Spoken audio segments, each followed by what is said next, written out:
Middle east third world war की शुरुआत करने जा रहा है। क्या थर्ड वर्ल्ड वॉर की शुरुआत ईरान और इजराइल के अटैक से होगा? जहां पर ईरान के साथ चाइना और रशिया जैसे देश खड़े हैं, वहां पर इजराइल के साथ यूएस और पूरे यूरोप खड़ा है। इजराइल और पैलेस्टाइन की वार अरब से गाजा पट्टी में हमास और लेबनान में हिजबुल्लाह तक की सीमित नहीं है, बल्कि अब ये वार दो देश के बीच में फेस टू फेस बन गया है। और अगर ये वार शुरू हुआ तो ये वार सिर्फ दो देश के बीच में लिमिटेड नहीं रहेगा, बल्कि पूरे वर्ल्ड में इसका एक जबरदस्त इंपैक्ट पड़ेगा। पर इसका शुरुआत कैसे हुआ, क्यों ये वार ईरान तक पहुंचा और इन फ्यूचर क्या होने जा रहा है, चलिए आज की इस वीडियो में इसको ध्यान से समझते हैं।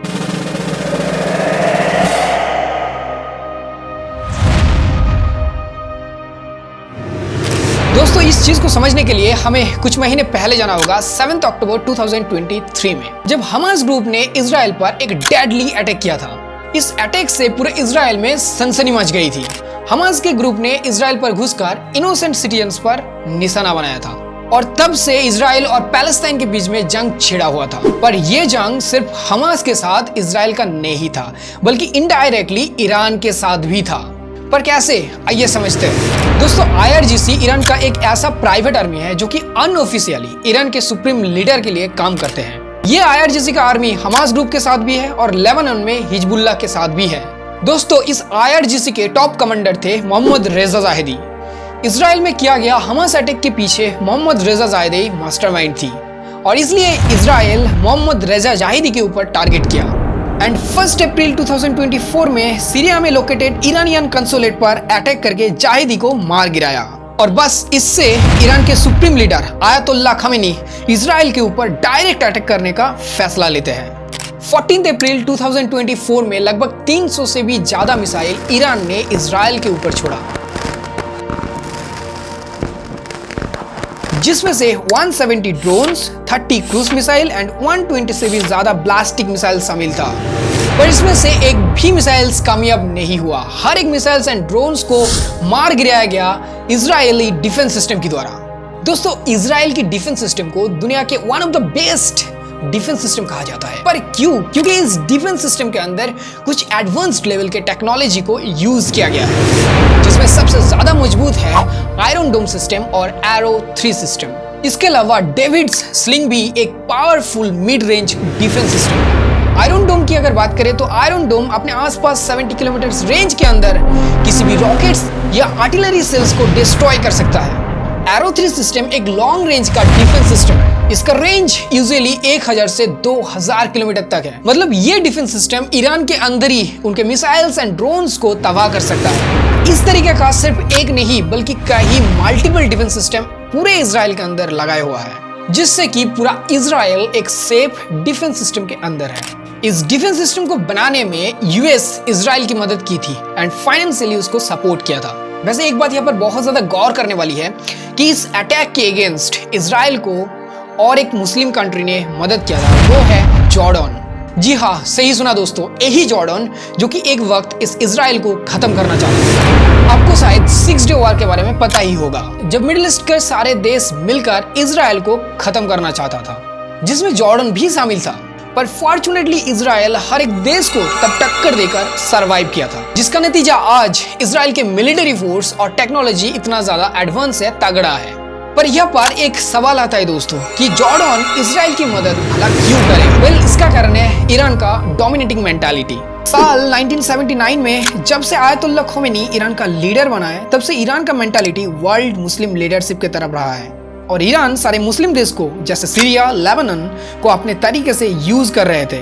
एक वार जोन इन सारे देशों में बना रहे थे। जॉर्डन इस चीज को बिल्कुल भी नहीं चाहता था, इसलिए इजराइल और जॉर्डन का जो बॉर्डर है, उस बॉर्डर एरिया को जॉर्डन पूरी तरीके से सेफ बना दिया। ईरान की जो भी मिसाइल जॉर्डन की बॉर्डर से इजराइल की तरफ गया, उन सारे वेपन्स को जॉर्डन डिस्ट्रॉय कर दिया। इसके अलावा यूएस भी इजराइल की मदद की। यूएस पहले से ही ईस्टर्न मेडिटेरियन सी में अपना वारशिप एंड फाइटर जेट को तैनात कर दिया और इससे जब 13 अप्रैल को ईरान लेबनान के साइड से इजराइल पर अटैक किया, तब यूएस के इसी फाइटर जेट ने बहुत सारे ईरानियन मिसाइल्स को इजराइल के नॉर्दर्न साइड में ही मार गिराया। अब आपके मन में शायद एक सवाल आ रहा होगा कि ईरान के इस अटैक के बारे में जॉर्डन और यूएस को कैसे पता चला? दोस्तों, 1 अप्रैल को जब रेजा तहीदी को मारा गया, तब ईरान ओपनली ये कहा कि हम इसका जरूर रिटेलिएट करेंगे। जिस दिन ये अटैक करता है ईरान, उसके 72 आवर्स पहले उन्होंने यूएस को ये इन्फॉर्म किया, क्योंकि अगर ईरान ऐसा नहीं करता तो उनको अटैक के बाद और बहुत सारे देशों का रिएक्शंस देखने को मिलता है, जो कि गलत है ईरान के लिए। अब यहाँ तक तो ठीक था, ईरान इजराइल पर अटैक तो किया, पर क्या अब इजराइल इस ईरान पर अटैक नहीं करेगा? क्या इजराइल ईरान पर रिटेलिएट नहीं करेगा? बिल्कुल करेगा, और किया भी है। अरे इजराइल को तो इस वक्त की सालों से इंतजार था। इजराइल तो सिर्फ एक मौका ढूंढ रहा था कब ओपनली वो ईरान पर अटैक कर सके, और ये मौका अब खुद ईरान इजराइल पर अटैक करके दिया है। दोस्तों, इस्फहान ईरान का एक ऐसा शहर है जहां पर ईरान के बहुत सारे न्यूक्लियर पावर प्लांट लोकेटेड है। इसके अलावा यूरेनियम रिसर्च सेंटर भी इसी इस्फहान में ही है, जहां पर ईरान सालों से अपना वेपन्स बनाने का काम कर रहा है। साल 2015 में ईरान ने एक न्यूक्लियर एग्रीमेंट किया था। इस एग्रीमेंट के हिसाब से ईरान कभी भी न्यूक्लियर वेपन्स का इस्तेमाल नहीं करेगा, सिर्फ पीस के अलावा, एंड न्यूक्लियर वेपन्स बनाएगा भी नहीं। इस एग्रीमेंट की वजह से बहुत सारे देश, मिडिल ईस्ट के बहुत सारे देश ईरान के ऊपर से बहुत सारे रेस्ट्रिक्शन को हटा दिया। पर 2018 में अमेरिका इस डील को कैंसिल आउट करता है, और 2020 में ईरान ये डिक्लेयर करता है, ईरान ये नोटिफाई करता है सबको कि वो इस एग्रीमेंट के सारे रूल्स को आप फॉलो नहीं करेंगे। और वही रीजन है दोस्तों जिससे अमेरिका, इजराइल और वेस्टर्न कंट्रीज को ये लगता है कि ईरान सीक्रेटली न्यूक्लियर वेपन्स बना रहा है, और इसीलिए इजराइल ईरान की इसी इस्फहान शहर को टारगेट बनाया है, ताकि अगर न्यूक्लियर वेपन्स का काम यहाँ पर चल रहा है तो वो डिस्ट्रॉय हो सके। यूएस ऑफिशियल्स की अगर माने तो इजराइल ने ईरान पर कुछ स्ट्राइक की है, पर ईरान और उनके सारे मीडिया इस बात से पूरी तरीके से नेग्लेक्ट करते हैं, इग्नोर करते हैं इस बात को। अब यह बार सिर्फ ईरान और इजराइल के बीच में वॉर नहीं चल रहा है, बल्कि पूरे मिडिल ईस्ट में एक खतरे का घंटी बज रहा है। इधर रसिया यूएस को सीधा सीधा कहा है, अगर यूएस इजराइल को इस हमले में, इस अटैक में मदद किया तो फिर ये अच्छा नहीं होगा। उधर हाल ही में रसिया और फ्रांस के बीच में एक हाइपर टेंशन सिचुएशन चल रहा है। अफ्रीका में फ्रांस के जो भी कंट्रोल थे, रसिया ने उस कंट्रोल को हटाकर सारे कंट्रोल अपने कंट्रोल में ले लिया, जिससे फ्रांस को फाइनेंशियली बहुत ज्यादा नुकसान का सामना करना पड़ा है। इसी सारे रीजंस की वजह से रसिया के साथ फ्रांस का भी एक वार जोन का प्रोबेबिलिटी बना हुआ है। मतलब अगर बात करें सारे मिडिल ईस्ट की, तो मिडिल ईस्ट एक बहुत ही ज्यादा सेंसिटिव सिचुएशंस में है और एक वार जोन के अंदर है। कभी भी और कुछ भी चीजें हो सकता है। वैसे पॉलिटिक्स एक काफी कॉम्प्लिकेटेड टॉपिक है। यहाँ पर लीडर अपने लीडरशिप को बचाने के लिए कभी भी कोई भी चाल चल सकता है, शतरंज की चाल की तरह। आज की डेट की अगर बात करें तो शायद कोई भी देश ऐसा नहीं चाहेगा कि वो खुद को किसी वर्ल्ड वॉर में एंगेज करे, क्योंकि वार का मतलब क्या है और इससे किसी भी देश को कितना ज्यादा डैमेज हो सकता है, उनके सिटीजनशिप पर कितना ज्यादा खतरा है और फाइनेंशियली वो कितने पीछे जा सकता है, ये शायद हर एक देश वर्ल्ड वॉर 1 और वर्ल्ड वॉर 2 में रियलाइज किया है।